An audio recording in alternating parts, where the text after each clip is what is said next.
Trevor Riggin. Welcome to the Valder Beebe Show for the first time. Thank you for having me. Appreciate it.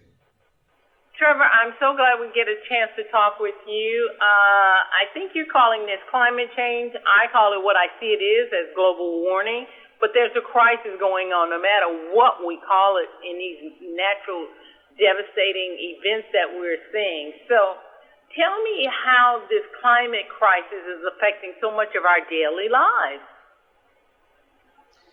Well, as you mentioned, there are just more and more disasters happening all across the country and really around the world. In fact, just in the last 10 years, the Red Cross is seeing double the number of disasters we're responding to.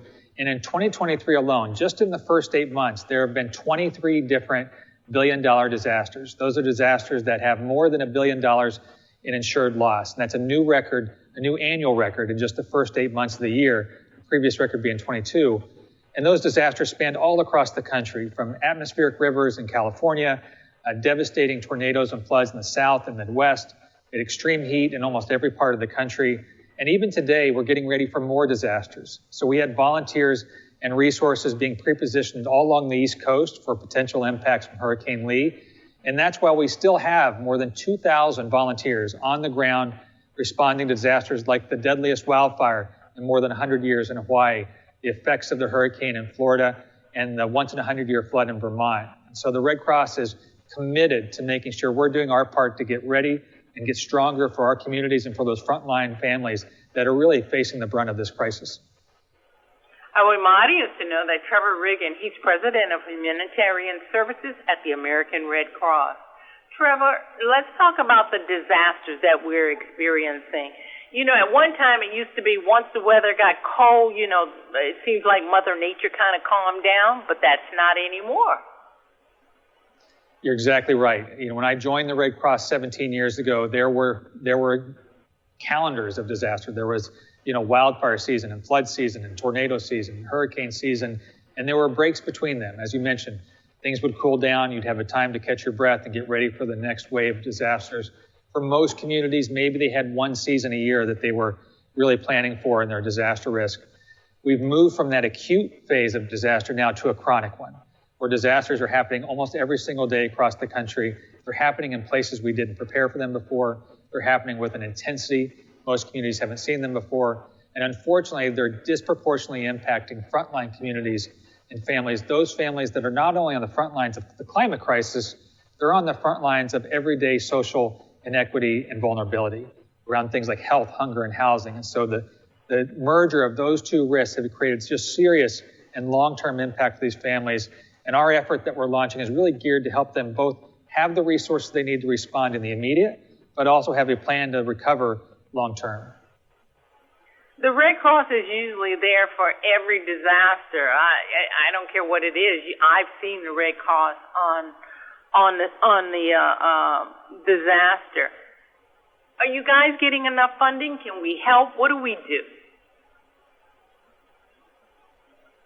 So this is an ambitious effort. So we expect just over the next several years, we'll need to spend nearly $1 billion in responding to these disasters and building the capacity and adapting our mission to do it the right way, to make sure there's equitable service for those that need us. And so we are asking people to join us in this effort. So you can do that in a couple ways. One, you can become a volunteer. We are in need of more volunteers in communities all across the country, and you can go to redcross.org and sign up to be a volunteer and get trained to either work locally or deploy all across the country.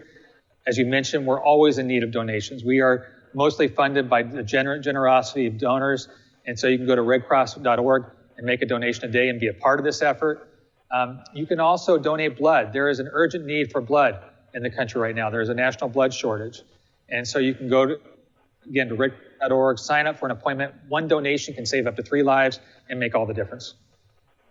We want to make this applicable to people listening because, they say, well, this didn't happen to my neighborhood. This didn't happen to my city. But with the climate crisis, can this happen to anybody? It can.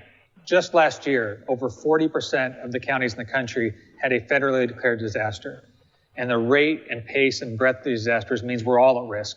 We're all at risk of something happening. And so, today, September is National Preparedness Month, so there's no better time than now to get prepared. And so I would urge those that may think they may not be at risk, take the time to be informed. Take the time to understand the risk you and your community are facing.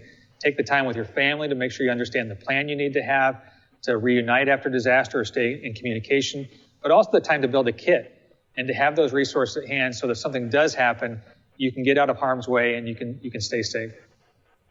Where do they go online and get more information, Trevor? So you can go to redcross.org and we have information on how to stay prepared, how to engage, how to donate. You can also download the Red Cross Emergency app and have information on severe weather alerts, information on first aid and CPR, but also where to get help should disaster strike. Trevor, this has been an interview with value. I want to thank you for taking your time to talk to my audience so that we can be prepared and so that we can help make a difference on this planet. Have a great day. Thank you so much. Hosted the Valder Beebe Show. We have over 1,000 videos on ValderBeebeShow.com and YouTube.com/Valder Beebe Show. We upload new videos daily. Our site is a modern baby boomer platform with news and information important to boomers. Subscribe to YouTube.com/Valder Beebe Show and stay connected as I interview the world's most fascinating people.